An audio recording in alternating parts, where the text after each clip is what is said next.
নবীজি দুখানা হাত উত্তোলন করে দোয়া করলেন, আল্লাহুম্মা ইহদি উম্মা আবি হুরায়রা, আয় আল্লাহ তাআলা আমি দোয়া করি তুমি দয়া করে আবু হুরায়রার মাকে হেদায়েত নসিব করে দাও।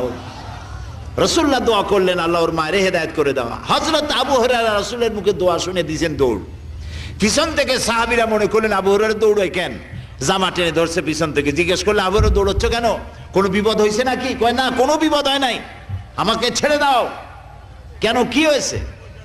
হযরত আবু হুরায়রা বলেন, সাহাবীরা আমাকে ছাড়ো, আমি দৌড়াইয়া বাড়ি গিয়ে দেখতে চাই। আমি আগে দৌড়াইয়া বাড়ি পৌঁছলাম, নাবি বাড়ি পৌঁছবার আগে আল্লাহ নবীর দোয়া আমার বাড়ি পৌঁছায়। সেই দুইটা জিনিসের কোনটা আমি দেখতে চাই।